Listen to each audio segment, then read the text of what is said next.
Donc, je vous passe la parole pour la présentation de ce Living Lab Antares. Vous avez 8 minutes. Merci. 10 minutes, pardon. Ça, c'était le petit coup de stress avant de commencer. Donc, je répète, pour ceux qui sont en visio, n'hésitez pas à poser vos questions dans le chat. On les récoltera et on y répondra à la fin de la présentation des 3 Living Labs. Merci. Merci. Bonjour à tous. Je suis Claire Vaillante-Moreau. Je suis enseignant-chercheur au laboratoire d'écologie microbienne à l'université Lyon 1, le même laboratoire où travaille Xavier Leroux. Et je suis accompagnée par Bernard Kaufmann, enseignant-chercheur au laboratoire des hydrosystèmes naturels et anthropisés. Merci. Et Hugues Mouret, qui est directeur scientifique de Arthropologia. Donc on va vous présenter le Living... Ah, c'est parce que je suis trop loin. Ah, pardon, je n'ai pas l'habitude. On va vous présenter le Living Lab Antares. Ce Living Lab, il se déroule à Lyon. Juste pour reparler un petit peu du contexte de ce Living Lab, il s'intéresse à un objet d'étude. Comme territoire, la métropole de Lyon. La métropole de Lyon représente un peu plus de 500 km² et va bénéficier d'espaces aussi bien urbains à hauteur de 60%, mais aussi des espaces naturels et agricoles à hauteur de 40%, et comprend un petit peu plus d'1,4 million d'habitants.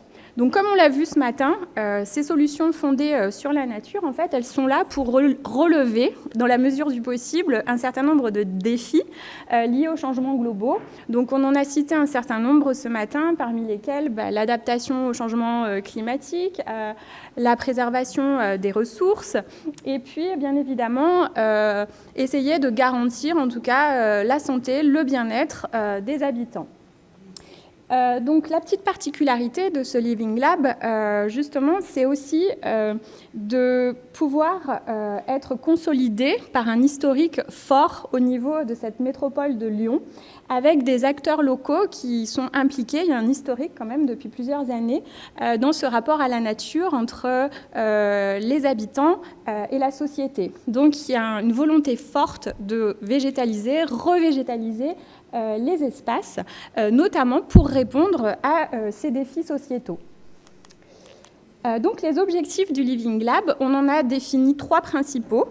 Le premier objectif, bien évidemment, ça va être d'évaluer les performances de ces solutions fondées sur la nature, basées sur la végétalisation, pour répondre à ces défis sociétaux. Vous en avez un certain nombre ici qui sont listés.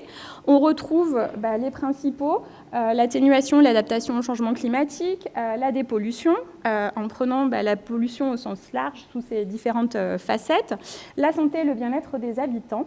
Et l'idée, la volonté, en fait, c'est qu'on puisse générer une sorte de synergie, en fait, dans tous les bénéfices qui vont être procurés par le déploiement et la mise en place de ces solutions. Si on fait en sorte qu'un dispositif puisse bénéficier dans un domaine, par exemple celui de l'économie, eh bien, ça serait bien si on pouvait faire en sorte aussi que ça puisse procurer aussi des avantages dans les autres domaines, comme celui de l'environnement ou encore le social. Le deuxième objectif du Living Lab Antares, en fait, il reprend finalement la définition au sens strict de ce que sont les solutions fondées sur la nature, puisque si elles procurent un avantage, un bénéfice, en fait, en répondant justement, en relevant ces défis sociétaux, il faut, c'est une condition sine qua non, qu'en retour, il y ait un bénéfice marqué, net, sur la biodiversité. Si on n'a pas ce gain à la fin, finalement, on ne répond pas à la définition que sont ces solutions fondées sur la nature.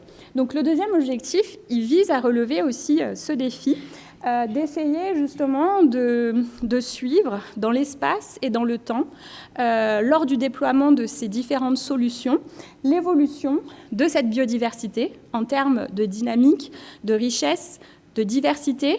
Et on voit la biodiversité au sens large, aussi bien dans la description des espèces végétales, des espèces animales, mais aussi des espèces microbiennes. Donc là aussi où on met un regard aussi important, c'est de considérer la biodiversité dans son ensemble et d'envisager possiblement les effets collatéraux du déploiement de ces solutions fondées sur la nature, sur la biodiversité, on va dire, non souhaitée, donc où on retrouve certaines espèces indésirables, certaines espèces nuisibles, vectrices de maladies. On sait que il est possible que ces solutions, à un moment donné, génèrent peut-être la prolifération de ces espèces. On en a conscience, donc il faut étudier comment ces solutions impactent la prolifération de ces espèces, et en retour, si c'est le cas, essayer de définir des solutions qui elles-mêmes devraient être basées sur ce que peut nous offrir la nature pour enrayer justement la prolifération de ces espèces. Et puis, il y a aussi un regard important qui est celui des habitants. Comment ils perçoivent le déploiement de ces solutions, puisque finalement, on a besoin aussi de leur implication au cours du temps, si on veut que ces solutions elles soient durables, elles soient pérennes. Ces interactions humains, non humains, vont être aussi une volonté d'objectifs qui vont être regardés au sein de ce Living Lab. Et puis, désolé, il y a un petit décalage. Le troisième objectif, c'est plus globalement de regarder les impacts généraux, globaux, en quoi finalement on va pouvoir définir des facteurs, des processus clés qui vont pouvoir nous dire que oui, on a mis en place des solutions fructueuses, mais aussi en prenant soin de pouvoir accompagner. Qu'est-ce qu'on peut mettre en place pour accompagner les acteurs locaux dans le déploiement et le succès de ces solutions fondées sur la nature?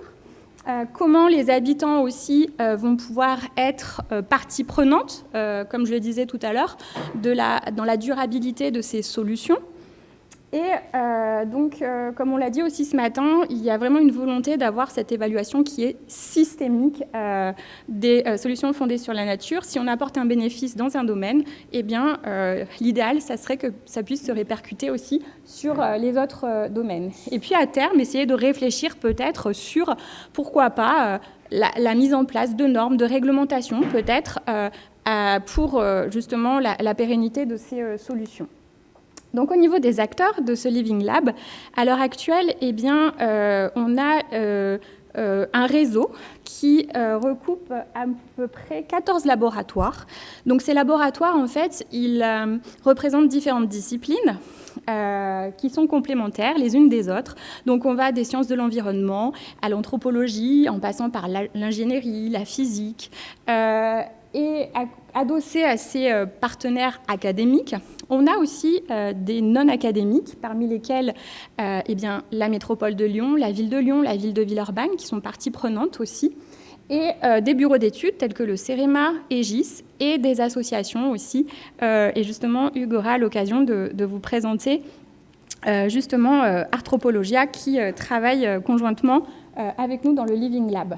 Donc, au niveau des sites et des réalisations, donc, le Living Lab, il ambitionne de couvrir la métropole de Lyon, mais voilà, on ne pourra pas tout faire. Donc, stratégiquement, on va s'intéresser à des sites un petit peu spécifiques, où pour certains, il y a un historique, pour d'autres, justement, tout reste à faire. Donc, bien évidemment, il y a le site de la Confluence, que certains d'entre vous ont visité ce matin. Il y a l'avenue Garibaldi, avec les arbres de pluie, et puis des zones un peu plus périurbaines, avec la vallée de l'Iseron. Voilà, donc je vais m'arrêter là pour donner la parole à Hugues. Merci.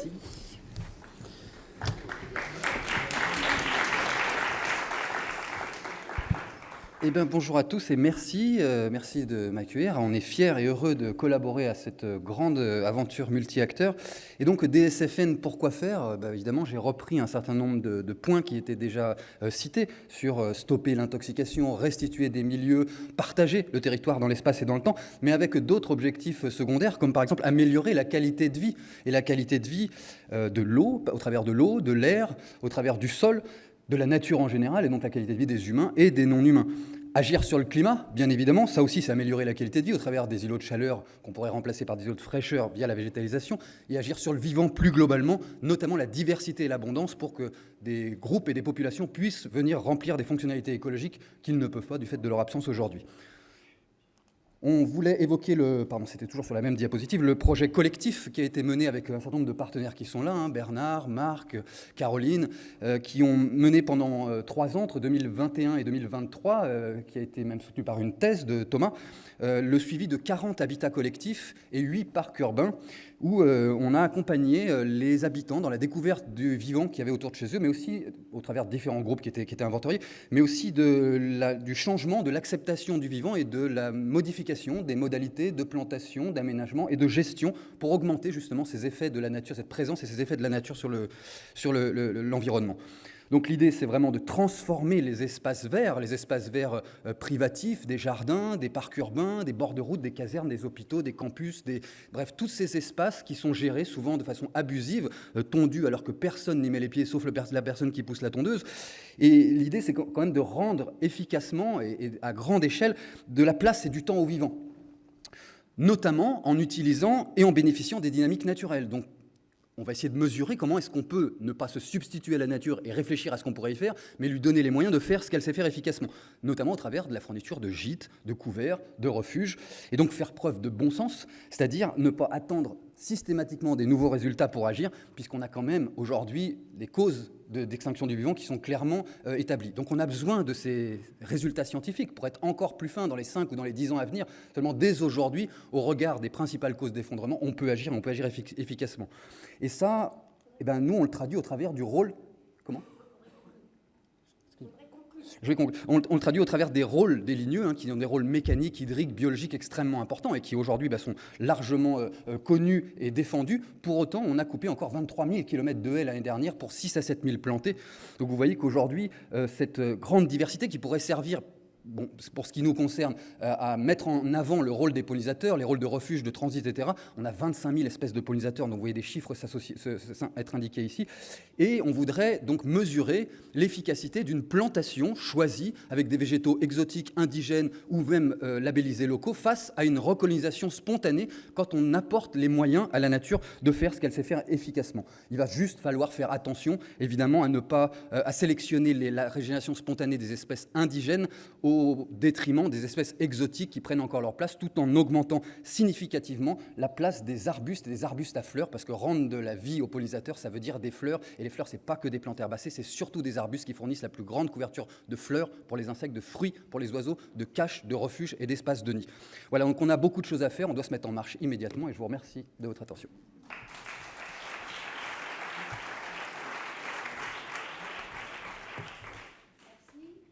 Vous l'aurez compris, donc beaucoup d'actions, beaucoup de choses, beaucoup d'approches basées sur la biodiversité, mais aussi donc sur le bien-être humain. Donc des actions à découvrir tout au long donc de ces prochains mois et années. Donc merci à vous. Je vous invite à rejoindre donc la salle et vous demanderai de revenir tout à l'heure pour répondre aux questions. Voilà. Donc maintenant on va passer à la présentation du deuxième Living Lab, donc à Mouy. Et je laisse donc son responsable, Jean Vencelius, vous présenter le dispositif et ce que cela veut dire. Merci. 10 minutes. On va essayer d'être moins bavard que Tamatoa. Je vais y arriver ? Voilà. Okay, ça, j'ai de la marge. Bonjour à tous, merci de m'accueillir. Et donc, je me présente rapidement, Jean Vencelius, anthropologue de l'environnement au CRIOB. Et je vais vous présenter, de la part de mes collègues avec qui on travaille sur notre Living Lab en Polynésie française, nos objectifs, les thématiques et l'émergence, le contexte d'émergence du Living Lab. Malheureusement, je n'ai pas pu, vu la distance, venir avec un partenaire non académique, mais ils sont là avec nous de tout cœur.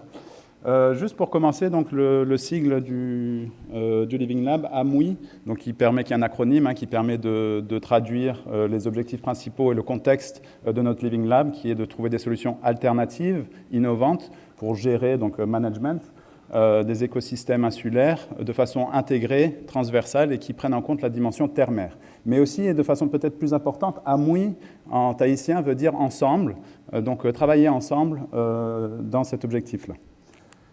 Donc tout d'abord, avant de vraiment présenter le Living Lab, je vais vous présenter un peu le contexte d'émergence du Living Lab en Polynésie française, qui a commencé vraiment depuis déjà plusieurs années, et notamment autour de l'accompagnement des collectivités, des communautés, des collectifs de pêcheurs, de les accompagner autour de gestion durable des ressources marines dans un premier temps, autour de concepts locaux, coutumiers de gestion de la ressource. Ensuite, aussi, on a donc des partenaires, 3 unités très actives, dont la Maison des sciences de l'homme du Pacifique, aussi, qui a été créée en 2016 et qui s'est structurée, permet de structurer la recherche en sciences sociales autour de grands enjeux sociétaux en Polynésie française. Et depuis 2018 aussi, on travaille beaucoup avec des partenaires académiques français, mais aussi internationaux avec des collègues américains et des collectifs de pêcheurs et d'utilisateurs de la ressource pour co-construire des projets de recherche ensemble, c'est-à-dire d'identifier les problématiques de recherche avec les acteurs plutôt que d'arriver et de chercher des partenaires une fois que les projets sont montés, et de développer des outils de suivi citoyen, des outils de sciences citoyennes avec les acteurs. Et enfin, donc, la dernière unité qui est celle de l'UMR Sécopol, avec une triple tutelle IFREMER, Université de Polynésie française, IRD et ILM, donc 4 tutelles, excusez-moi, qui vient de refondre un peu ces axes stratégiques et qui met l'intégration des problématiques terre-mer au cœur de ces axes de recherche. On est sur des îles volcaniques hautes, où les bassins versants sont de tout petits bassins versants, où ces problématiques d'intégration terre-mer sont vraiment très, très importantes. Et donc, dans ce contexte d'intensification des relations entre chercheurs de différentes disciplines, entre différents services du pays, donc direction de l'environnement, direction des ressources marines en Polynésie française, et des associations et des utilisateurs de ressources, on cherche ensemble à répondre à des grands enjeux et des défis sociétaux. Alors, quels sont les principaux enjeux et le contexte socio-écologique en Polynésie française ? Le Living Lab Polynésie française à Mouille est centré sur une grosse crainte qui est celle de la transition des récifs coralliens d'états dominés par les coraux vers des états dominés par les macroalgues, comme ce qui a pu se passer dans les Antilles. Ça, c'est vraiment la porte d'entrée du Living Lab, mais c'est d'envisager ce problème non seulement sous l'angle disciplinaire, on va dire, de la biologie marine, ou sous l'angle, on va dire, purement académique, c'est de permettre d'utiliser cet enjeu comme une fenêtre sur l'ensemble de différents problèmes sociétaux. Donc d'où vient ce risque ? Évidemment du réchauffement climatique, avec les coraux qui blanchissent de plus en plus régulièrement et de plus en plus fréquemment. Les problèmes de ruissellement terrestre, d'eutrophisation des lagons, de sédimentation des lagons, avec l'activité d'urbanisation et qui est fortement liée à la croissance démographique. Et dans un contexte général d'un territoire, pas enclavé, mais un territoire décentré, qui dépend énormément des importations et de l'extérieur, et qui souffre en termes de souveraineté alimentaire. 3 principaux objectifs de notre Living Lab. L'un, c'est de préserver la biodiversité aussi bien marine que terrestre, parce qu'on va voir, elles sont liées, et de favoriser la résilience des écosystèmes, c'est-à-dire que la Polynésie française n'a pas grand-chose, a peu de leviers pour réduire les émissions carbone mondiales. Par contre, elle va devoir s'adapter à des phénomènes, aux impacts du changement climatique qui sont très visibles sur les récifs coralliens. De promouvoir des systèmes de production agricole et halieutique durables et qui permettent non seulement d'avoir un moindre impact sur l'environnement, mais qui permet aussi de répondre aux enjeux de souveraineté alimentaire, qui est d'autant plus importante maintenant qu'il y a un gouvernement indépendantiste qui axe ça comme une priorité non seulement politique, économique, mais aussi identitaire, de revenir vers une alimentation polynésienne, parce que les systèmes alimentaires ont énormément changé au cours des dernières décennies. Et enfin, œuvrer pour la santé couplée des écosystèmes et des humains. On est dans une réflexion socio-écologique, de penser comment restaurer les milieux permet aussi de restaurer ou de travailler sur la santé humaine, que ce soit en termes d'alimentation ou en termes de maladies.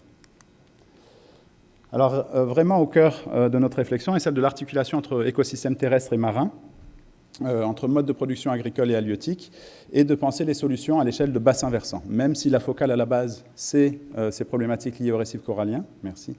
L'idée, c'est vraiment de comprendre les interactions entre milieux terrestres et marins, et de développer des indicateurs bioculturels qui vont permettre non seulement de suivre les solutions fondées sur la nature déployées, mais plus généralement de suivre l'état de santé de ces écosystèmes dans le temps en termes de contraintes liées au changement climatique.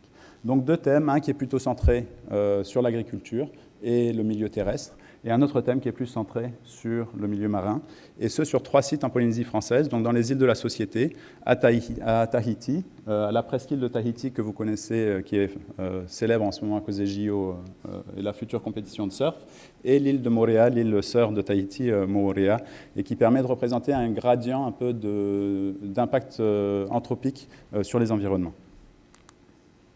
Alors, Peuta, en tahitien, les Tahitiens parlent de Peuta et Petei, qui veut dire côté mer et côté montagne, qui témoignent du côté intégré de leur réflexion et de leur perception de l'espace. Donc côté terre, plusieurs objectifs. L'un qui porte sur des solutions pour favoriser, accompagner les agriculteurs et les collectivités dans une transition agroécologique et en gros penser à des systèmes agricoles qui non seulement permettraient de relocaliser la production agricole pour favoriser la souveraineté alimentaire du pays, mais qui permettraient aussi de favoriser des pratiques agroécologiques efficaces en termes anti-érosifs et pour limiter les effets de ruissellement non seulement de sédiments, de nutriments, mais aussi d'intrants chimiques dans les lagons. Un second axe qui vise à restaurer la végétation sur les profils côtiers et sur les berges des rivières, toujours dans cette optique de limiter la décharge en nutriments dans les lagons, mais aussi d'agir sur la préservation de la biodiversité endémique qui est menacée par l'introduction successive depuis le 19e siècle de plantes invasives qui sont en train de coloniser les paysages des îles hôtes polynésiennes. Et un dernier point, c'est d'identifier avec les acteurs des solutions fondées sur la nature pour piéger les sédiments et les mettre à profit pour des activités productives. Et notamment, on a beaucoup d'espoir sur l'effet des taraudières qui ont beaucoup disparu depuis la colonisation, qui, on le pense, agissaient comme des pièges à sédiments qui permettaient de capturer tous les sédiments et de les mettre à profit pour la production agricole plutôt qu'ils se déversent dans les lagons. Petei, donc côté mer, là on réfléchit plutôt à des solutions liées pour endiguer cette compétition entre les algues et les coraux. Et une dimension importante est d'agir non seulement sur la prolifération de macroalgues, mais aussi pour endiguer ce phénomène, de travailler sur l'herbivorie et de favoriser l'herbivorie dans les lagons. Donc là aussi plusieurs axes, donc accompagner des changements de pratiques qui vont de la gestion de la ressource, donc de gérer efficacement la ressource à travers des dispositifs de gouvernance qui permettent de limiter la pression sur les herbivores clés, qui permettent d'endiguer le phénomène de prolifération, couplé à des actions très humaines d'arrachage d'algues, parce qu'il s'agit d'algues qui, une fois qu'elles sont grandes, aucun poisson ne les consomme, mais l'herbivorie peut permettre d'entretenir ces actions très coûteuses d'arrachage d'algues par le réensemencement d'herbivores. Ensuite, on réfléchit notamment avec l'IFREMER et des acteurs privés et aussi des pêcheurs qui souhaitent se lancer dans de l'aquaculture de petite échelle à trouver des solutions d'aquaculture multitrophique qui permettent de maximiser la capture de nutriments qui sont liés de l'aquaculture traditionnelle, qui sont souvent très riches en nutriments à travers l'alimentation des poissons. Et un dernier point qui est celui, à travers ces différentes actions de limitation des intrants aussi bien en nutriments, de la prolifération d'algues qui sont des nids à dinoflagellés qui produisent des ciguatoxines, de voir si toutes ces actions de solutions fondées sur la nature pour favoriser l'herbivorie peuvent avoir un impact positif pour limiter la prévalence de la ciguatera en Polynésie française et donc d'agir sur la santé humaine.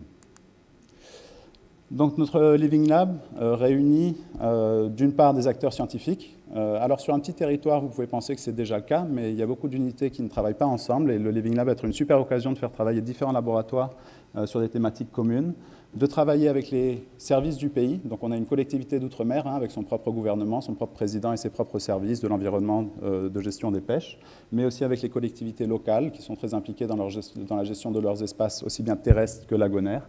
Et enfin, avec une multitude d'acteurs privés. Alors dans privé, on pense large, aussi bien des entreprises, donc des entreprises de petites d'aquaculture, des ONG qui travaillent sur la transition agroalimentaire, et aussi des collectifs moins bien organisés souvent, mais de pêcheurs et d'agriculteurs qu'on accompagne maintenant depuis plusieurs années pour travailler au sein de ces Living Labs.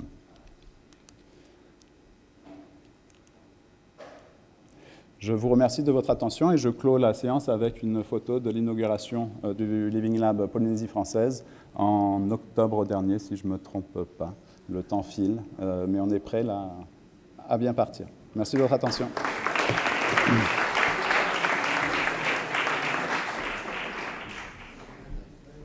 Merci Jean. Donc là aussi, il y aura probablement des questions dans le chat. Donc une vision un peu différente effectivement d'un living lab un peu particulier, mais avec des problématiques que l'on retrouve finalement, que l'on a vu aussi dans Antares et qu'on le retrouve dans d'autres living labs. Donc là aussi, en fait, des expériences croisées et des approches croisées qui sera intéressant de mettre en avant et de combiner, de comparer en tous les cas pour essayer justement d'avoir des approches plus génériques sur ces solutions fondées sur la nature. Donc maintenant, voilà, je vais appeler le troisième Living Lab, donc Alpes, qui va nous présenter donc leur dispositif. Merci à vous, vous avez 10 minutes. Merci Dominique. Alors, je vais avoir besoin d'aide.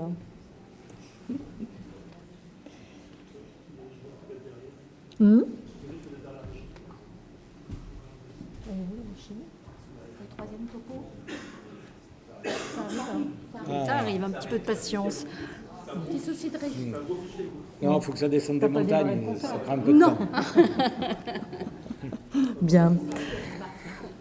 C'est en cours, c'est en cours. Bon, écoutez, bonjour à toutes et tous. En attendant, on se présente. Je suis Isabelle Arpin, je suis sociologue à INRAE et donc je suis responsable avec Sandra Lavorel du Living Lab Alpes.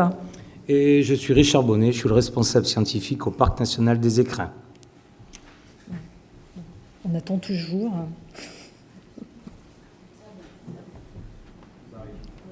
Ça arrive, nous dit-on.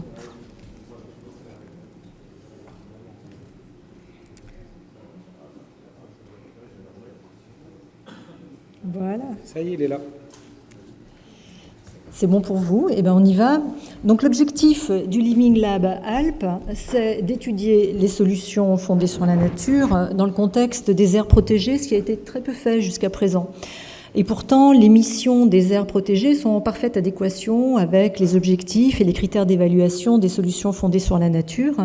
Et puis, les aires protégées présentent plusieurs caractéristiques qui sont intéressantes pour les solutions fondées sur la nature. Elles intègrent une diversité d'actions basées sur la biodiversité à l'échelle des territoires. Elles facilitent la réplication d'initiatives pilotes. Elles promeuvent la solidarité écologique, notamment au sein des territoires. Et puis, elles favorisent l'apprentissage et les échanges d'expériences entre les territoires.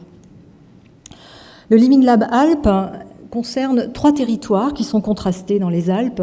Le pays de la Meije, dans le parc national des Écrins, avec un paysage agropastoral de haute altitude et de haute valeur culturelle, avec des prairies fauchées en terrasse. Les Trois-Vallées, dans le parc national de la Vanoise, où on a un paysage de haute altitude entre conservation de la nature et tourisme hivernal intensif. Et puis un territoire qui sera exploratoire pour nous, le Champsaur, avec un paysage agricole bocager de moyenne montagne. Richard me disait tout à l'heure que c'était le plus grand bocage dans les Alpes. Dans ces 3 territoires, nous allons avoir une approche transversale qui va consister à élaborer une grille de caractérisation des solutions fondées sur la nature adaptées aux aires protégées, ce qui n'existe pas à notre connaissance. On va identifier des ensembles de solutions fondées sur la nature qui existent déjà. On va faire un diagnostic socio-écologique de ces territoires en termes de force et de faiblesse par rapport aux objectifs qui sont les nôtres. Et puis, on va coproduire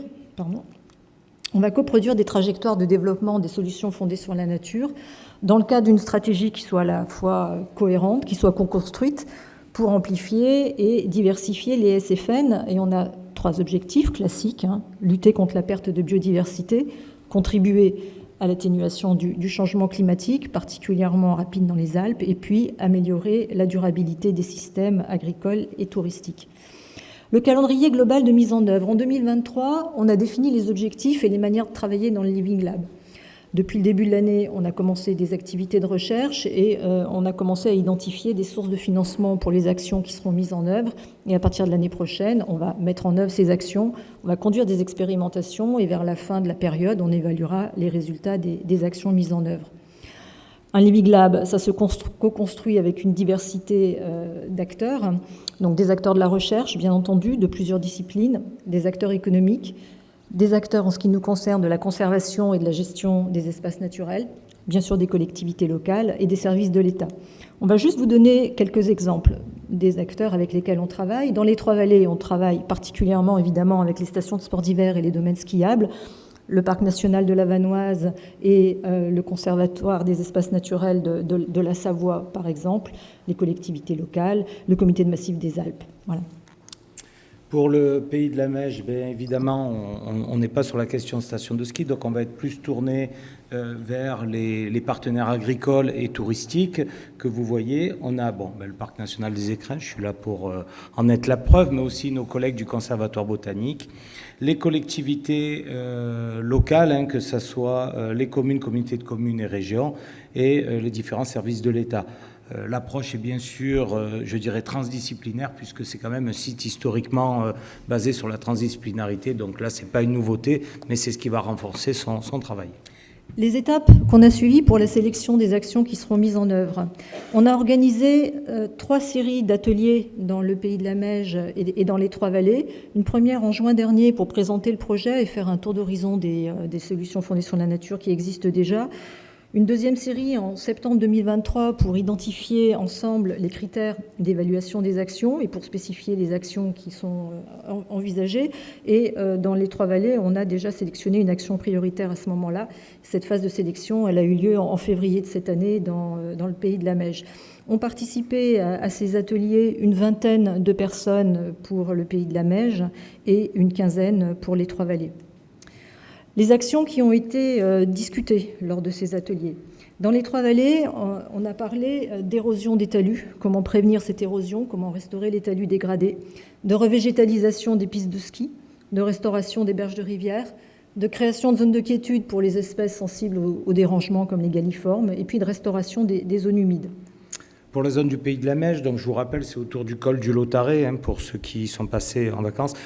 C'est déjà la préservation de ce paysage identitaire des pelouses et surtout des terrasses d'altitude, tout ce qui est biodiversité et puis la mise en place de cultures à haute valeur ajoutée. Tout ça est lié, bien sûr, aux agriculteurs et à la gouvernance des territoires. Et puis une nouvelle question qui arrive, qui n'existait pas dans ces territoires, c'est la part du ligneux dans ces territoires, puisque c'était des paysages très ouverts et le ligneux commence à arriver et peut être une des solutions fondées sur la nature par rapport à ce qui se passe. Alors, pour sélectionner les actions qui seront mises en œuvre, on a co-construit des critères. Et on a amené les acteurs à expliciter collectivement ce qu'ils attendent des actions qui seront mises en œuvre. Donc on a fait une analyse de pertinence et on a regardé donc les 3 domaines, la biodiversité et l'environnement, le domaine social et culturel, et puis économie et bien vivre. Dans les Trois-Vallées, les critères qui sont apparus pour la pertinence des actions, je ne vais pas tous les citer, je vais prendre un exemple à chaque fois. Ça a été le fait que les actions favorisent le contrôle des espèces exotiques envahissantes, créent des liens entre les socioprofessionnels et avec les habitants, et puis améliorent le rapport coût-efficacité des actions de restauration. Voilà, pour le pays de la Meije, je ne vous serais pas surpris, avec un parc national et les différents acteurs, c'est bien sûr le respect de la biodiversité et de l'environnement, mais quelque chose qui est beaucoup plus local, qui est comment travailler après les pullulations de campagnols qu'on a régulièrement, c'est un sujet qu'on a au long terme. Et sur les parties sociales et culturelles, je porte l'attention sur l'identité haute montagne, qui est bien ressortie, et quelque chose d'assez original, c'est la volonté du territoire d'installer de plus en plus d'agriculteurs sur ces territoires, qui ne paraissent pas pourtant des territoires à grande productivité, mais il y a une forte volonté de maintenir et de développer l'agriculture. Alors, on a aussi regardé avec les acteurs le critère de faisabilité des actions en s'intéressant au coût en argent et en temps et aux leviers disponibles en termes de connaissances, en termes de motivation et en termes d'engagement. Alors, avec tous ces critères, quelles actions ont été sélectionnées ? Dans les Trois-Vallées, c'est la lutte contre l'érosion des talus qui a été considérée comme une action prioritaire pour les acteurs. C'est apparu comme un enjeu multiple, à la fois scientifique, paysager, sécuritaire, économique, et partagé entre divers secteurs, qui devrait favoriser la capacité à anticiper l'impact du changement climatique et qui constitue une action innovante pour sortir du tout génie civil. Alors, avec les acteurs, on a aussi réfléchi à des plans d'action On a identifié des éléments d'action, j'en citerai qu'un ici, hein, c'est la mise en place et le suivi d'expérimentation, de restauration des talus érodés. Vous pouvez prendre connaissance des autres rapidement. Voilà, pour le pays de la Meije, donc les éléments qui sont sortis, c'est la préservation des prairies de fauche et leur biodiversité avec une expérimentation autour de l'irrigation, puisque c'est quelque chose, je dirais, d'un peu nouveau, mais qui est ressorti dans les échanges. Et après, je crois qu'il y a l'autre qui suit sur... Voilà. Et le deuxième point, c'est la gestion des arbres et des ligneux. Hein. Planter des arbres, pourquoi dans ce paysage qui n'en avait pas? Donc là encore, on a des questionnements autour de cette modification potentiellement paysagère. Alors dans le Champsaur, je vous le disais, on en est encore au stade de la préfiguration, avec un stage accueilli au Parc national des Écrins pour commencer à identifier les enjeux prioritaires dans ce territoire, les solutions fondées sur la nature existante, les actions qui pourraient être mises en œuvre, et puis pour établir aussi un mode d'action du Living Lab adapté à ce territoire-là. Enfin, pour finir, les résultats qu'on attend à 4 ans de ce Living Lab. Ça ne veut pas? Si. Bon, évidemment, on va mettre en place des actions. Donc, dans 4 ans, le moment sera venu de les évaluer, et de les évaluer dans les 3 domaines, hein, les bénéfices écologiques, les bénéfices sociaux, les bénéfices économiques de ces actions qui auront été menées. Il sera temps de valoriser les savoirs et les savoir-faire des territoires à différentes échelles. On veut aussi élaborer un projet de territoire pour une amplification de ces actions et une intégration paysagère, mettre en place une dynamique collective de partage des connaissances et des pratiques. Et puis, il y a aussi tout ce qui concerne l'émergence de projets collectifs financés par des fonds publics ou privés. Et voilà cette rapide présentation du Living Lab Alpes.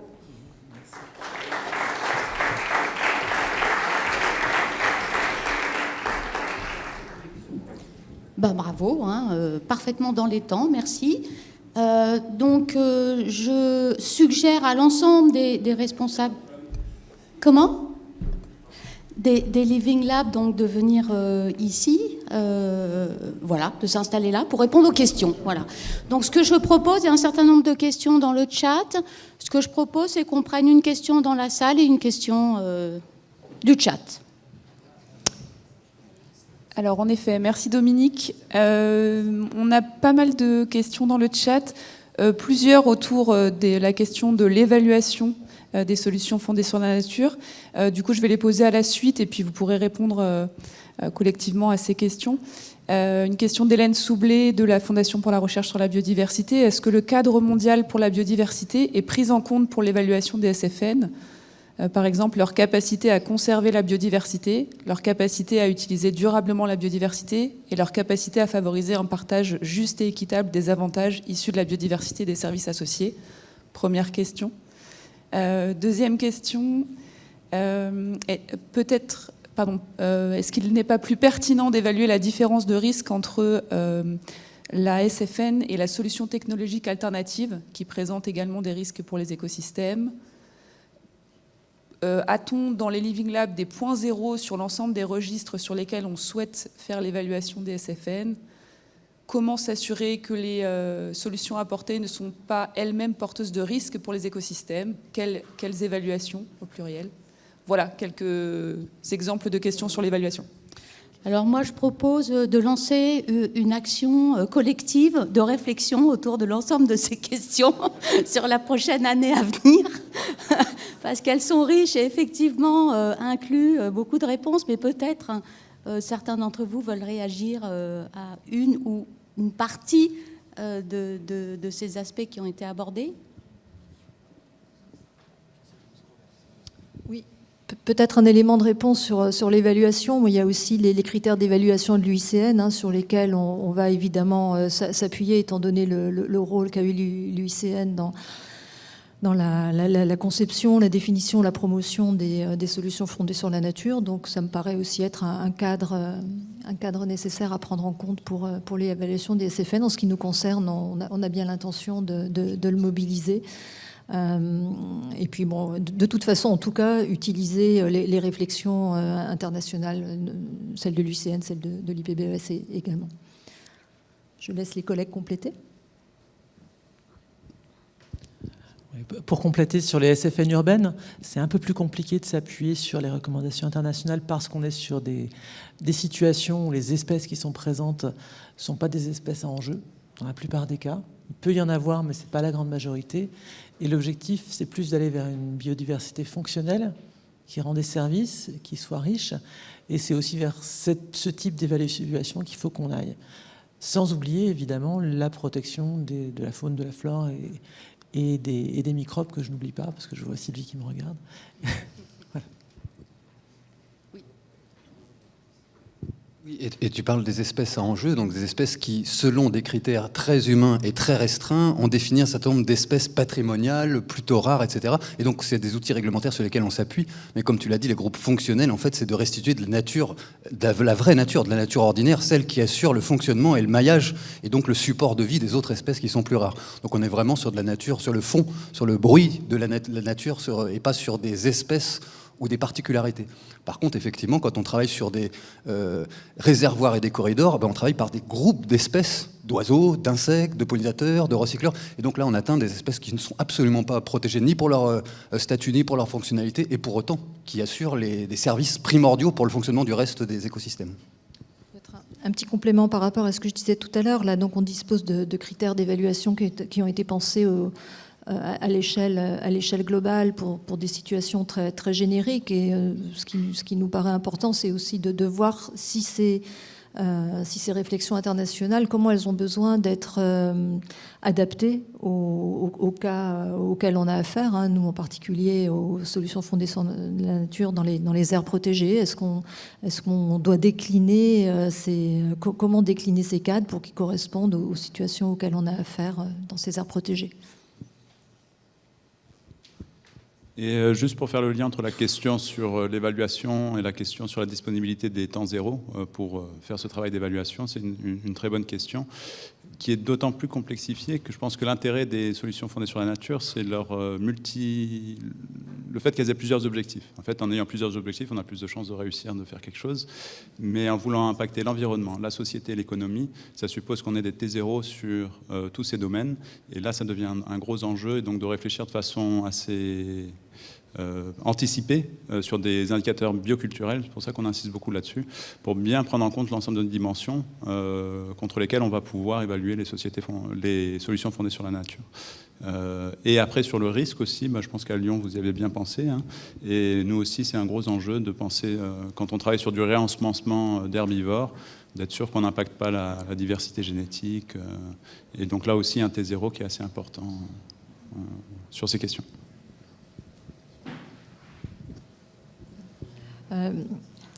Ouais, on travaille sur des territoires qui ne sont pas nouveaux pour nous, sauf un peu le Champsaur où il y a eu des recherches mais qui sont un peu anciennes.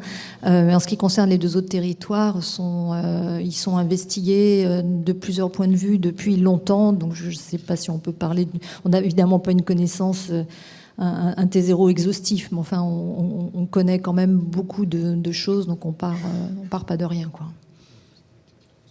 Évidemment, sur les systèmes urbains, parfois on part de T0 qui sont très faciles à décrire, puisqu'on parle de T0 qui sont entièrement imperméabilisés.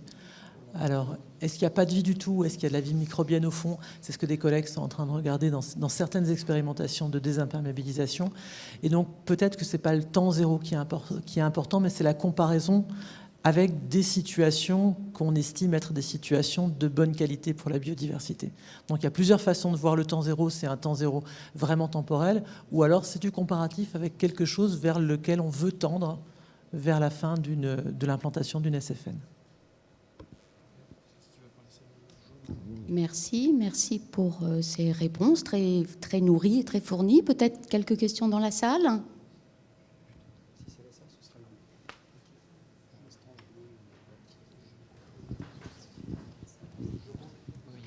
Merci Dominique. Moi, je posais une question aux trois Living Labs, parce que finalement, vous avez comme point commun, même si c'est des milieux très très différents, d'avoir à bord des gens qui ne sont pas des scientifiques, qui ne sont pas nécessairement des porteurs de politique publique, mais qui sont des acteurs de la vie de tous les jours, des citoyens, je dirais monsieur, madame, tout le monde. Et on voit qu'il y a de l'inclusion souhaitée. Est-ce que vous avez des expériences, j'allais dire, malencontreuses ou malheureuses, où finalement le discours n'est pas entendu, où on vous dit bah oui mais tout ça c'est des histoires de bobos écolos et ça marchera jamais. Je ne critique personne, mais c'est des choses qu'on entend parfois quand on arrive en disant bah on va travailler avec vous sur de la transition, de la transformation. Et il peut y avoir un rejet initial par méconnaissance ou par méfiance. Est-ce que c'est des choses que vous avez expérimentées les uns et les autres? Et si oui, est-ce que vous avez trouvé, pour partager aussi avec les collègues qui sont dans la salle, des moyens de faire bouger les lignes et faire changer un peu la vision des non-spécialistes sur ces questions?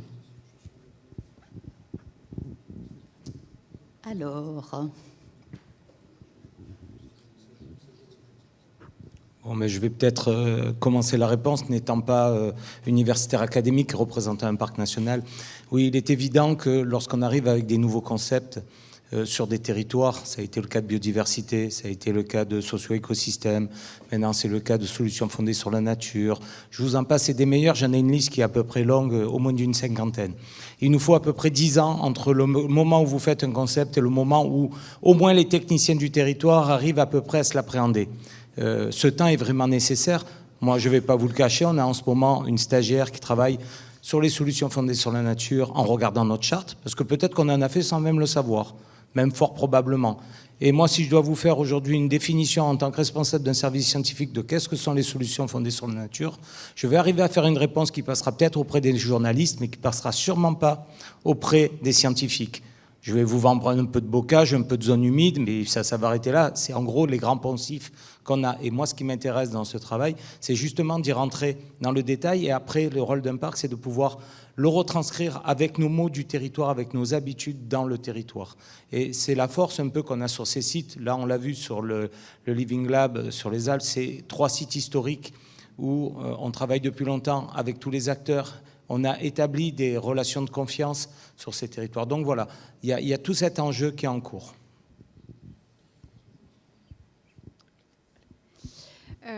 Juste pour rebondir, alors moi j'ai pas directement encore travaillé sur ces problématiques de solutions fondées sur la nature, mais l'interaction avec la société, les habitants, on a eu l'occasion de pouvoir se confronter à ça dans le cadre des problématiques de recherche sur lesquelles je travaille. Donc moi je travaille sur le moustique tigre, et voilà, donc c'est un sujet qui fait débat, qui fait parler, et on a eu l'occasion de mener des travaux dans les jardins partagés de la métropole de Lyon. Donc on est allé à la rencontre des jardiniers, des gestionnaires de nombreux jardins pour essayer de comprendre effectivement qu'est-ce qui faisait que dans certains jardins, voilà, les pratiques, la méconnaissance en fait pouvait favoriser peut-être la prolifération de ces espèces. Donc ça passe beaucoup par de la communication, voilà, de l'information, de la sensibilisation, de la prévention auprès de personnes en tout cas qui sont demandeuses. Et c'est du temps en fait, c'est du temps, et je pense que cette relation scientifique voilà, et habitant, société en général est très importante. Et dans le cadre de ce programme-là du Living Lab, c'est vraiment une volonté voilà, vers laquelle on veut aller pour que les habitants soient partie prenante, s'approprient en fait. Mais pour qu'ils se l'approprient, il faut qu'ils acceptent et qu'ils aient conscience que effectivement derrière il y a un retour, il y a un bénéfice qui va être fort. Mais s'ils n'ont pas encore voilà, fait ce cheminement, il faut qu'on arrive à les embarquer. Et ça, il faut qu'on y travaille, académique ou non académique. Et ça va être un gros challenge. Mais je pense que voilà, s'il y a une volonté, c'est possible. C'est possible. Et juste pour compléter, de notre côté, on a travaillé sur de la biodiversité dans des espaces verts de logements collectifs. Et on travaillait sur 2 types de logements collectifs, les copropriétés et les logements sociaux. Sur les copropriétés, les choses ont bien marché, ça s'est passé en 2021. Vous vous rappelez 2021 ? Les gens étaient coincés chez eux, ne pouvaient pas trop sortir. Et ça a plutôt été un bon moment pour faire des animations dans chacune des copropriétés dans lesquelles on a travaillé, avec énormément de retours de la part des habitants, avec le milieu associatif qui s'est vraiment bien mobilisé là-dedans, les scientifiques qui y sont allés, avec un vrai dialogue qui s'est établi, qui a permis ensuite, pour certaines de ces copropriétés, de bénéficier d'un appui de la métropole pour changer la forme des espaces verts pour les rendre plus compatibles avec la biodiversité. Ça, c'était le côté copropriété. Mais je vous avoue que sur la partie logements sociaux, le contact a été beaucoup moins direct, beaucoup plus difficile. Donc quand on parle d'inclusivité, il y a aussi des populations vers lesquelles on se doit d'aller, et pas seulement aller vers le plus facile, mais aussi d'aller vers le plus difficile, des populations qui sont souvent pas propriétaires de leur logement, pas propriétaires de leur espace vert, moins impliquées de fait dans la gestion de cet espace vert, et donc avec lesquels le dialogue est souvent plus difficile, ne serait-ce que pour ça. C'est pas chez eux. Voilà. Donc on a effectivement des efforts à faire en milieu urbain comme en milieu rural, et je pense que pour la Polynésie, c'est pas forcément simple non plus. Dans les ateliers qu'on a organisés, une chose qui m'a frappée, c'est l'attente très forte des acteurs. Bon, on est en zone de montagne, les gens sont confrontés à des changements extrêmement rapides. Beaucoup de choses qui tournent autour de l'eau, hein, sous toutes ses formes, autour de la neige, la sécheresse, les inondations, les glissements de terrain. Donc un vrai désarroi. Un vrai désarroi sur des aspects sociaux aussi et économiques, hein, et des gens qui se disent les solutions fondées sur la nature, on ne sait pas trop ce que c'est, un living lab, on ne sait pas trop ce que c'est non plus, mais en tout cas, beaucoup de curiosité, beaucoup d'attentes et une volonté, m'a-t-il semblé, assez forte de tenter le coup, quoi.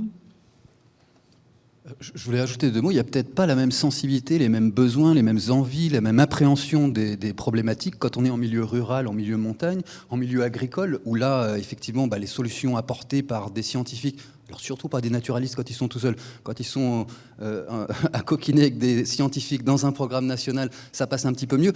Mais c'est vrai que quand on propose de planter massivement des haies et qu'à côté, on en coupe beaucoup plus que ce qu'on plante, avec un bilan quand même catastrophique de 2 millions de kilomètres qui ont été coupés, c'est compliqué d'aller à l'inverse de la dynamique générale agricole pour un intérêt général, dans la mesure où on leur a appris le contraire dans leur formation et dans le suivi des techniciens. Donc ça devient compliqué dans les milieux agricoles, alors que c'est vraiment l'endroit où probablement où c'est le plus prégnant. Et à l'inverse, peut-être qu'en ville, peut-être que ces fameux bobos écolos poussent dans les retranchements les élus, et facilite peut-être, dans certains cas, alors peut-être pas certains habitats sociaux, peut-être pas certains quartiers, mais facilite peut-être la mise à jour de certaines problématiques et la prise en main de certaines solutions, la mise en œuvre de certaines solutions qui n'ont pas lieu dans certaines villes ou certains villages quand on s'éloigne des métropoles. Et c'est vrai qu'en termes de gestion écologique et d'innovation, quand on s'éloigne des grandes métropoles, on a l'impression un peu de retourner dans l'arrière, en arrière dans le temps. Et c'est pas du tout une critique, hein, c'est probablement cet effet on manque de nature, on en a besoin, peut-être la prise de conscience est plus là du fait du manque, et du coup la demande et le besoin sont beaucoup plus forts en ville. Peut-être qu'on arrive à avancer plus vite, c'est paradoxal, mais c'est 77% de la population sur 7% du territoire, donc c'est aussi un moyen de faire passer des notions à grande échelle, quoi. Et de façon un peu générale, j'ai l'impression que les choix des Living Labs se sont faits aussi dans des zones, dans des contextes où les collaborations entre partenaires étaient déjà fortes. Et donc cette question de résistance à vouloir travailler ensemble est peut-être absente. La question va sûrement se poser lors de la création de nouveaux Living Labs, et là ça va être un réel enjeu. Après, je pense le caractère un peu complexe, c'est celui de prendre en compte qu'on a des acteurs qui ont l'habitude de travailler en binôme, c'est-à-dire scientifiques, décideurs, scientifiques, population locale, décideurs. Et ensuite de mettre tout ça ensemble, là, il y a une complexité qu'on rajoute, avec des enjeux, des objectifs un peu différents, des temporalités différentes. Je prends l'exemple relativement simple toujours des réensemencements d'herbivores, où on peut avoir des décideurs politiques qui veulent aller très vite pour faire une opération de com. Les scientifiques, au contraire, qui disent attention, il faut prendre toutes les mesures nécessaires pour évaluer les risques qu'on prend. Et là, ça peut créer des tensions si les objectifs ne sont pas clarifiés, les enjeux de chacun pas clarifiés. Et donc là, un petit plaidoyer pour les sciences sociales qui sont importantes, et la sociologie des sciences, je pense qu'il va être essentiel aussi dans le cadre du projet, de comprendre ce concept et la façon dont différents acteurs peuvent se l'approprier selon différents objectifs. Et là, je crois qu'on a une très belle opportunité interdisciplinaire de vraiment comprendre le concept et comment il est appréhendé par les différents acteurs, quoi. Merci. Peut-être que d'autres collègues, d'autres Living Labs de la salle voudraient réagir aussi sur justement peut-être le volet rural et voir comment vous appréhendez les relations donc avec, on va dire, une certaine résistance de certains types d'acteurs.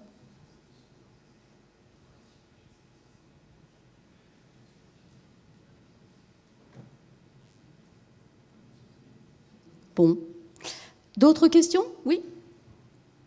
Peut-être une remarque, Dominique. En contexte littoral, il y a un acteur qui est majeur, c'est l'État. Et quand on veut intervenir sur le domaine public maritime, par exemple des interventions sous-marines, là on peut se retrouver face à une difficulté qui est que dans l'appréciation générale du problème qu'on doit traiter, on voit vers quoi il faudrait aller, mais on va se heurter à des questions réglementaires qui relèvent du régalien, et là, peut-être que ça ne bouge pas, quoi. Et donc, je ne sais pas, nous, sur Marseille, comment ça va se passer, mais ça risque d'être un élément de blocage. Enfin, on verra comment on peut le dépasser. Mais voilà, je pense que dans d'autres living là, il y a peut-être des questions aussi comme ça, qui sont liées justement à des référentiels de certains des partenaires qui ne sont pas concordants. Effectivement, tout l'enjeu de ces discussions. Alors, est-ce qu'il y a d'autres questions? Oui, donc d'autres questions dans le chat. Pas trop longues quand même? Oui, alors une question. Y a-t-il des problématiques qui sont très limitées par le fait que les Living Labs ont des limites territoriales en termes de biodiversité avec des espèces très mobiles, en termes sociaux et économiques avec des compensations d'un territoire à un autre, etc. Une première réponse, c'est que les Living Labs sont limités de manière territoriale, mais ils sont à géométrie variable. On a toujours des choix. Par exemple, on a des collègues du laboratoire qui travaillent sur les problématiques de pollution lumineuse et de pollution lumineuse diffuse, donc qui sont produites par des villes comme Lyon, mais qui s'étendent sur 50 km autour de Lyon. Pour travailler sur ces problématiques, on ne va pas s'arrêter à la frontière administrative de la métropole de Lyon. Voilà, donc on a toujours le loisir d'aller au-delà de nos frontières pour répondre à des questions spécifiques en lien avec les SFN développés à l'intérieur de nos petites frontières. Voilà. D'autres réactions, y compris dans la salle? Ok, moi j'avais peut-être une question aussi. Plusieurs d'entre vous ont parlé de solidarité écologique. Voilà, j'aurais aimé qu'on précise un petit peu ce que vous entendez par cette terminologie et finalement comment ça peut être abordé dans vos pratiques. Je me tourne vers Isabelle et Robert, puisque c'est eux qui en ont surtout parlé. Je vais peut-être commencer. Donc déjà sur les parcs, c'est dans la loi de création des parcs nationaux de 2006, comme quoi on est basé sur les solidarités. Puis je vais mettre en avant un autre parc plutôt que le parc des Écrins. C'est le parc des Calanques, où toute sa stratégie scientifique a été construite autour de la solidarité écologique. Donc les concepts développés par Raphaël Matevé, John Thompson et consorts. Là encore, on en a parlé des SFN, la solidarité écologique, on en fait régulièrement. On ne la met pas toujours en avant. Donc c'est aussi un travail qu'on a, nous, à faire dans les services scientifiques, c'est montrer comment notre travail répond à ces grandes questions ou grands concepts, parce que c'est des choses qu'on fait depuis longtemps et qu'on n'a pas mis en avant et sur lesquelles on n'arrive pas obligatoirement à communiquer facilement avec les territoires. Pourtant, c'est vraiment le but d'un parc national d'avoir un travail entre sa zone réglementée et son aire d'adhésion des solidarités écologiques. Et je rappelle, parce que ça paraît pas toujours évident, c'est que les grands enjeux de conservation, ils sont souvent dans l'aire d'adhésion, pas dans le cœur du parc. Ils sont dans les zones où Homo sapiens a une activité importante. Ça veut dire c'est ces zones agricoles. Là, j'ai montré le bocage du Champsaur. Voilà un endroit où il y a des SFN historiquement sans qu'on en sache. Voilà où il y a des enjeux de conservation d'espèces qui sont en lien entre activités agricoles et espèces rares et menacées. Voilà ces zones d'interaction ou de confrontation entre nos activités et une certaine biodiversité. Et la solidarité, pour moi, elle arrive là, dans ces espaces et dans les interactions qu'il y a entre ces espaces. Juste en complément peut-être de ce que vient de dire Richard, un des enjeux, il me semble, c'est de vraiment faire voir aux acteurs, aux habitants que ce qu'ils font, que ce qu'on fait à un endroit a certes que ce soit des solutions fondées sur la nature ou des solutions plus grises, a des effets localement, mais a des effets ailleurs précisément parce qu'il y a des solidarités écologiques, parce qu'il y a des solidarités sociales et économiques. Et je pense qu'un des enjeux de notre travail à travers ce Living Lab, ça va être aussi de faire saisir ça, quoi. Et de tirer parti de ces solidarités pour montrer que voilà, les choix qu'on fait, ils peuvent avoir des effets positifs ou pas ailleurs. Merci. D'autres réactions, commentaires, suggestions, pratiques?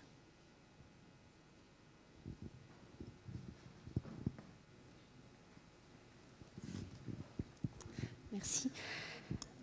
C'est un peu en lien avec ces questions de solidarité, comme tu disais Isabelle, du fait qu'il y ait quelque chose qu'on va faire, une restauration qui va avoir un effet un peu plus loin. Je pense que nous, au sein du Living Lab Gascogne, on essaye de travailler sur la restauration de fonctionnalités, mais à des échelles paysagères et territoriales, et que ces questions-là les enjeux autour de la qualité de l'eau, l'érosion des sols, tout ce qui va être les insectes auxiliaires, régulation des ravageurs, pollinisation qui nous intéresse un peu plus. Il faut obligatoirement que ces solutions soient pensées, spatialisées pour avoir un effet écologique. Et pour qu'on puisse faire ça, il faut qu'il y ait une cohérence territoriale et des acteurs qui se parlent. Et il me semble, nous en tout cas, c'est un enjeu qu'on a identifié. Je ne sais pas si c'est le cas aussi dans vos Living Labs.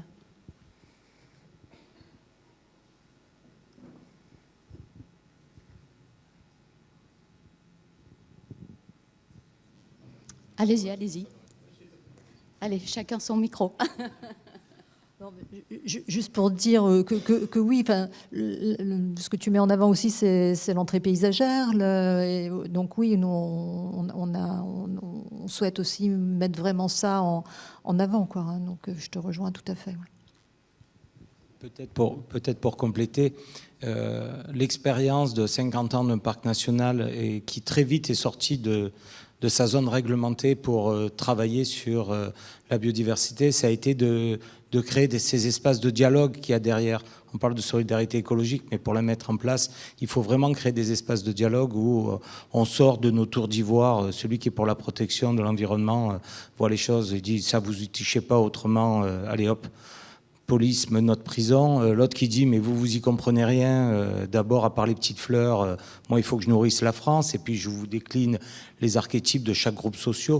Et en fin de compte, en créant ces espaces de dialogue, on a réussi à se mettre un peu, à comprendre les contraintes des différents acteurs sociaux dont nous faisons partie, nous, un parc national. Et c'est les dispositifs Sentinelle, par exemple, qui, depuis 15-20 ans, nous permettent justement de créer, j'allais dire, une certaine, alors je vais un peu loin là, une certaine solidarité sociale pour faire de la solidarité écologique, mais au moins une compréhension sociale des contraintes de l'autre pour trouver ces compromis qui sont nécessaires sur nos territoires. Et Isabelle a bien dit, des territoires fragiles en pleine mutation. Je pense qu'on n'est pas toujours conscient de la vitesse où tout est en train de bouger. Nous, l'automne dernier, on a perdu des quantités de sentiers énormes, des montagnes entières qui se sont écroulées, des refuges qui n'existent plus, et même des entrées de parcs aujourd'hui qui sont fragilisées, qui demandent un investissement de la société, de vos impôts, de la solidarité nationale, pour qu'on puisse encore rentrer dans des cœurs de parc, parce qu'il n'y a plus rien qui tient, quoi. C'est impressionnant. Et là, on a de ces questions-là demain qui sont très fortes. Juste pour faire le lien avec l'érosion des talus, parce que quand on parle d'érosion des talus, ça renvoie aussi à ce que dit Richard. En fait, la montagne, à certains endroits, il y a pas mal d'endroits, ne tient plus, donc ça tombe, quoi, hein. Et donc, comment est-ce qu'on peut éviter ça? Donc, c'est pas juste les bords de route, hein, c'est vraiment des enjeux importants et ça peut être des gros glissements de terrain. En milieu urbain, la question elle est un peu différente. Une des premières choses qu'on était censé faire avec Antares, c'est de faire une cartographie DSFN déjà mise en place. Et cette cartographie, on sait qu'elle va nous prendre du temps parce que DSFN déployés par tout un type d'acteurs, il y en a. Ne serait-ce que pour l'exemple qu'on connaît un peu le mieux, c'est les SFN liés à l'infiltration des eaux pluviales, des systèmes d'infiltration des eaux pluviales de toute taille, de toute forme, végétalisés, non végétalisés, très artificialisés ou pas. Il y en a plus de 400 simplement qui sont entretenus par la métropole, sans compter ceux qui sont entretenus par du privé. Et des dispositifs de ce type, il y en a pléthore sur un territoire comme la métropole de Lyon. Et rien que le fait de les connaître, d'en faire la cartographie, permettra aussi d'aller chercher des questions de solidarité, d'inégalité, parce qu'on n'est pas tous à égalité face à ces solutions fondées sur la nature. Quand on voit par exemple celle pour le climat, les arbres, la végétation, tout le monde dans une métropole comme celle de Lyon n'est pas à égalité par rapport à la chaleur de l'été. Et là aussi, c'est lié à des solutions fonctionnelles dans la nature qui sont là ou qui ne sont pas encore présentes. Et donc cette cartographie, c'est une étape extrêmement importante dès qu'on travaille sur un territoire et sur des questions de ce type.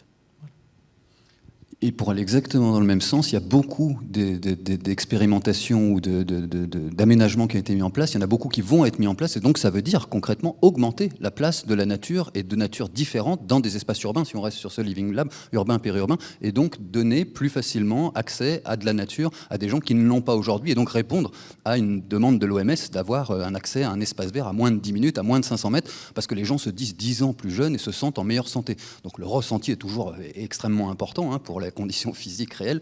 Et donc voilà, on est aussi dans une solidarité écologique auprès des humains en se basant sur une solidarité écologique, en partant de la fonctionnalité écologique des espaces qu'on va rendre partiellement aux humains parce que ce sont des animaux et qui sont aussi vivants.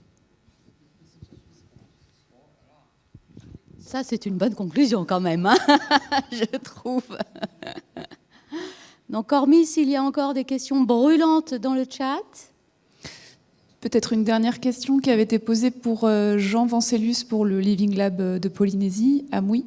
Le Living Lab à Mouy est-il en lien avec le programme Le CELAM à Mayotte? Les problématiques sont assez similaires et les solutions proposées en cours de test à Mayotte, mise en culture des coteaux pour réduire l'érosion des sols et promouvoir l'agriculture locale. Pas de lien direct dans le cadre du Living Lab, des liens directs avec des collègues qui collaborent sur d'autres projets en dehors du Living Lab sur ces thématiques, et bien sûr des sources d'inspiration qui permettent d'alimenter le Living Lab, mais non, là on reste vraiment à l'échelle du territoire polynésien. L'objectif c'est vraiment de tisser des liens très très forts entre partenaires locaux, mais évidemment surtout la communauté scientifique en Polynésie est très impliquée dans l'ensemble de l'outre-mer français dans le Pacifique. Donc voilà, collaboration indirecte, on va dire. Ce sera pour les prochaines possibilités de création de ponts entre différentes actions. Voilà, écoutez, merci en tous les cas de vous être pliés à ce jeu des questions-réponses. Merci à tous de votre présence et d'être restés ici. On va demander à Martine et Thierry de venir peut-être conclure cette journée. Et oui, bien sûr, il faut les applaudir.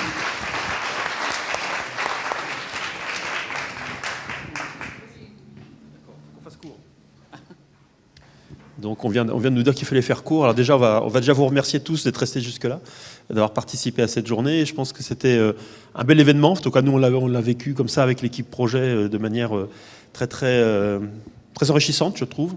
Un bon état d'esprit. Moi, ce que je retiendrais, si je prenais quelques mots-clés, je prends des notes quand j'écoutais. On me dit toujours une conclusion à faire, il faut prendre des notes. Moi, je pense qu'il y a une très forte attente collective, mais c'est une aventure collective aussi. Donc on lance aujourd'hui, on symbolise aujourd'hui ce programme, mais on ne part pas de rien, ça a été montré par les Living Labs, il y a beaucoup de choses qui existent déjà. Je pense qu'on a une ambition qui est grande. Alors on nous a dit ce matin, mais il faut de l'ambition, mais il faut y aller vite parce qu'on a besoin de réponses rapides. Alors on ne va pas parler du temps de la recherche versus le temps de la décision politique, mais c'est toujours un vrai débat. En tout cas, je pense qu'une de nos missions, c'est de tordre le cou à des oppositions entre la nature, la biodiversité d'une part, la société d'autre part, qu'on entend parfois, même si certains sont de plus en plus convaincus qu'il faut avancer. On a parlé cet après-midi et un peu ce matin d'inclusivité. Alors inclusivité des acteurs, mais c'est aussi inclusivité des sciences. Et vraiment, on a des objets magnifiques pour faire de l'interdisciplinarité et de la transdisciplinarité en embarquant les acteurs dans la définition des questions de recherche et dans les actions de recherche. Et puis, je pense qu'on a collectivement besoin de symboliser notre engagement sur ces questions, l'engagement de long terme, et dans une relation de confiance avec les différents partenaires. C'est des mots qui ont été employés qui, moi, me paraissent essentiels, notamment sur ce sujet.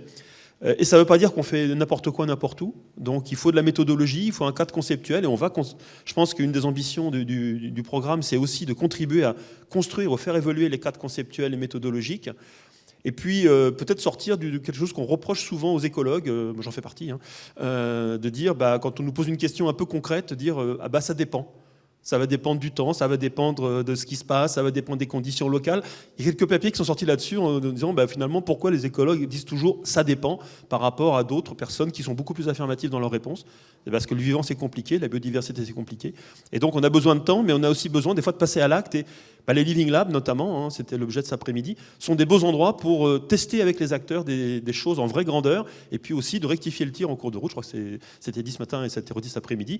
Il y a peut-être des solutions qui, à court terme, sont intéressantes, qui, à moyen terme ou long terme, sont un peu moins intéressantes. Il faut être capable d'accompagner aussi la dynamique de ces solutions. Voilà, j'ai passé le micro à Martine pour finir. Juste rementionner encore une fois Xavier. On est content d'avoir pu faire ça ici à Lyon. On le transmet notre amitié. Simona est là et donc dites-lui que ça s'est bien passé. Bon, de toute façon, on n'a plus beaucoup de temps et Thierry est bavard. Non, donc je pense qu'il a fait les meilleurs mots de conclusion. Je voudrais, moi, plus passer à vous remercier tous. Enfin, en tout cas, pour l'instant, ici présents, les gens des Living Labs, parce que monter ce projet à 11 Living Labs, de la diapositive de Dominique, le montrer, c'est 18 Living Labs, mais c'était quand même 38 tutelles. Donc, mettre 38 tutelles sur une fiche ANR, c'est déjà un exploit. Et quand on parle des 150 partenaires de la société, ça va être l'exploit numéro 2, n'est-ce pas, Dominique? Et donc je voulais vous remercier vraiment d'avoir joué le jeu, et tout le monde a été dans sa localité, dans sa façon de fonctionner différent. Ça a fait la richesse du montage de ce projet. Mais enfin, vous aviez tous une énergie vraiment qui voulait qu'on mène ce projet. Et donc je vais vous remercier tous et on va dire belle vie au Living Lab. Et j'espère que... Dominique a insisté tout à l'heure, et les Living Labs, c'est un réseau. Donc, vous l'avez montré, là, il y a des questions qui sont communes, il y a des questions qui ne le sont pas, et je pense que vous ayez ce point de référence pour travailler tous ensemble, pour moi, c'est extraordinaire. Et puis, je terminerai par remercier, en tout cas, l'équipe de Solubiode, qui a été, pour l'instant, on voit que Guillaume, il y a quelqu'un qui se cache toujours derrière le rideau noir, par exemple. Il y a la voix off derrière.